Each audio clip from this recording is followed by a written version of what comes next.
Good evening, it's that bloke on a motorbike. I just want to give you a little bit of an update as to what's happening with my little Royal Enfield Classic 350. As some of you will already know, a week last Friday there was an attempted theft where I work. The bike was parked behind work. It was chained to a fence. And while I were doing my lessons, I heard a commotion outside, and when I looked, there were 4 lads round it, all wearing ski masks. So I went running downstairs to try and stop them. By the time I got there, they got through the chain with an handle grinder with a cutting blade on it, and the bike had gone. Now, some of the pupils that were teaching, big lads, they were big blokes, they went out through the front fire escape and confronted them, at which point they dropped the bike onto its side. They made off on 2 bikes, 3 up on each bike, so there were 6 of them in total. There were 2 stood at the top of car park waiting for anybody that came out, and they had blades with them. As you'll see from the video that I'm just going to put up now, you can see 3 of them, and the bike sets off, then stops, one gets off, and he's actually picking up. I were in the road by this time, so I could see what it was. He actually picked up a blade that looked like a machete, about 14-15 inches long. So the upshot was that I got the bike back, but it was laid on its side. We rang the police. One of my pupils was already on phone to them, but apparently there was no point in them coming out because they wouldn't be able to identify them, and they couldn't track them.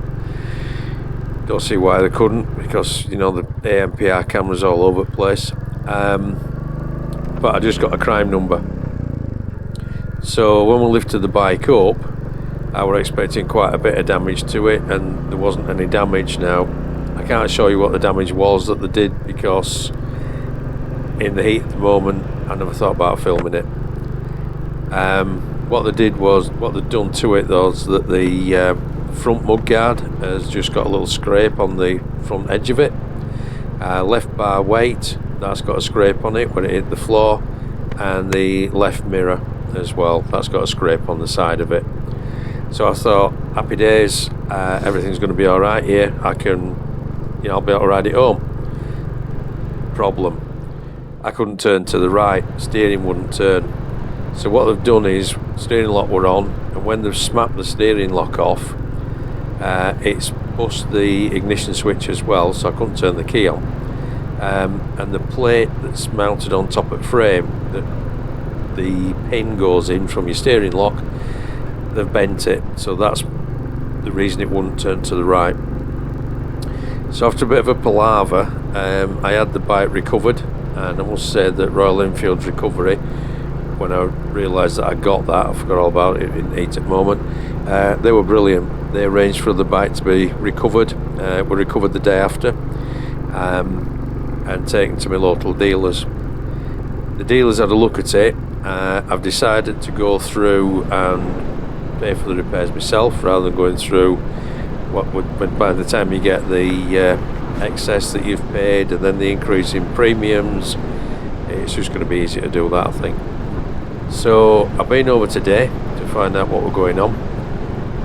They are able to repair it, so that's a bonus point. Problem is that, as some of you will know, I've probably heard about it, that Royal Enfield are taking over distribution of parts themselves. So GB Moto, who were the importers and distributors, at the moment they're in a bit of a no man's land, because my dealer can't get parts. GB Moto sent them all back to Royal Enfield. Royal Enfield then started stocking them. So upshot is, my bike is in their workshop off the road. So I'm unable to do any videos with the Royal Enfield. But all is not lost. If anybody's watched some of the back catalogue, I still have the mighty BMW, which I was working on this evening, and I put a new battery on it. It's fired up. I'm going to get it MOT'd either this weekend or early next week, so normal service will be resuming with the videos. It will just be a different bike.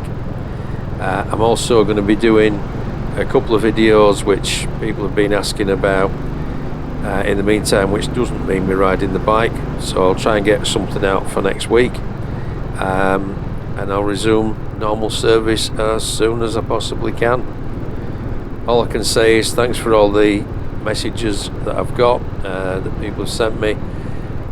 It's really blown me away, to be honest. It's quite emotional. It has blown me away, the number of people who have offered, even offering me their bikes to use, which is just absolutely amazing. I never thought when I started this channel that we would have a community built up like we've got. It's just amazing. I'm blown away by it, like I said. So I'm going to wrap it up there. So stay with us if you can. I hope you all do, because I do enjoy reading your comments and stuff. So leave us a comment, share it, like it. If you haven't subscribed already, join in with us, subscribe. Keep your own community page. I'll put any more updates on there. Ride safe, look after your bikes. Like a couple of people have said in the comments that they didn't think it was the type of bike that would be targeted. I've got to admit, neither did I. But these scroats, for want of better words, they're not bothered about what they take. They just take it for the sake of taking it, and then they'll just use it in crime and rag it about. So keep hold of your bikes, be careful with them, look after yourselves, keep the shiny side up, rubber side down, and I will see you back out on the road. Ride safe, folks. Bye for now. Bye.